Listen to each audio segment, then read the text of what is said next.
Good morning. I am discombobulated because it's so exciting to see all of you that I totally forgot when Helen said at the beginning, everything you need is in your bulletin. I thought, well, my sermon's not there and my mic's not there, and where are all those things? But I think they've all been located now. So would anyone who is young of heart or body like to join me up here? I see some children and young people, and they're very welcome. Yay, Maddie! Sit anywhere you are comfortable. Bob, why don't you sit up here? Why don't you sit up here, Maddie? It is super nice to see you all. I'm sorry we don't have a soft and cushy carpet for you, but if you are comfortable on the floor or beside me, you're very welcome.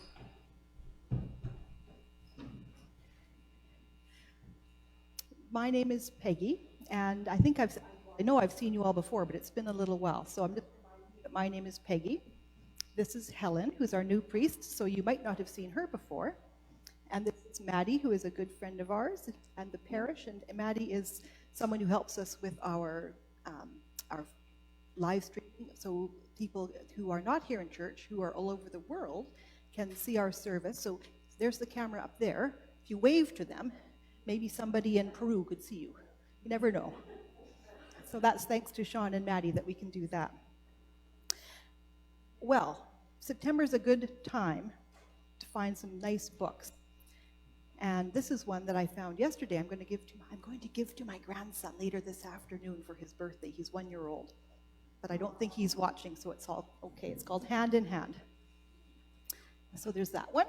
And let me see. And this is a book called How to Eat Bread.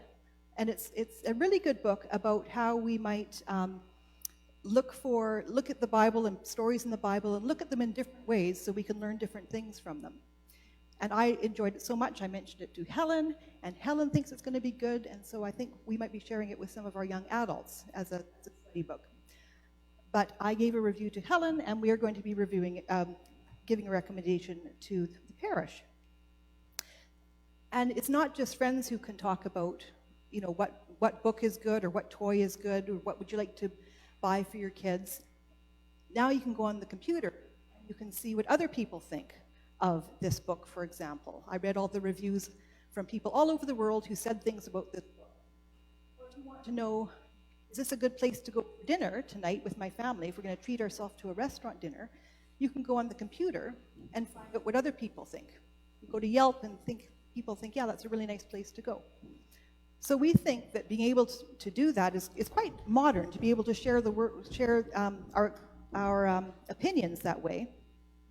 But this book has got opinions and reviews from people from thousands of years ago, 1,700 years. I'm going to read you one in a minute. People from all through the church history, which goes for hundreds and hundreds of years, what they think of certain stories in the Bible. So I thought, just for fun, we would look at what Saint Caesarius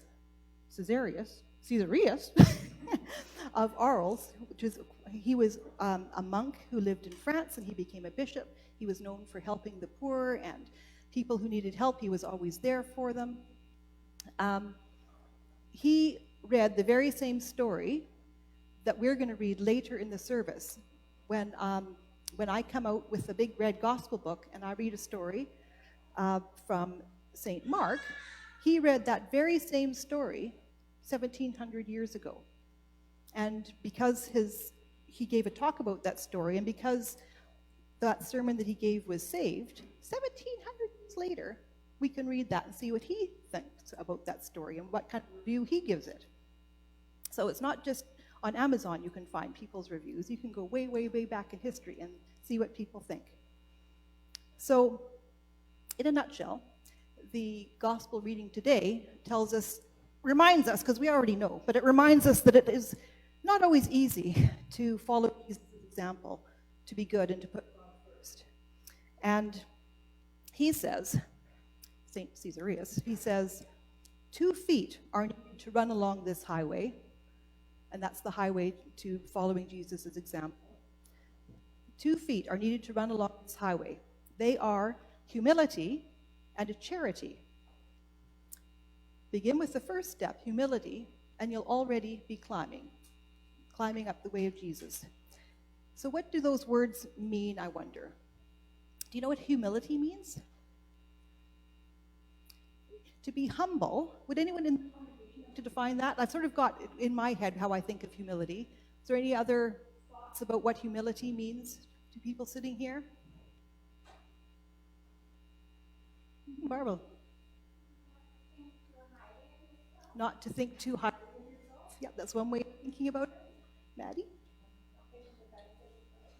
Not thinking you're better than other people, that's super important. And how I've been thinking about it this past couple of days is that you're always ready to learn something. You know you don't have all the answers. And so you know that it's important to keep learning from the people all around you and from people 1,700 years ago. So humility is one of those feet that we need to walk this highway. Charity is the other word.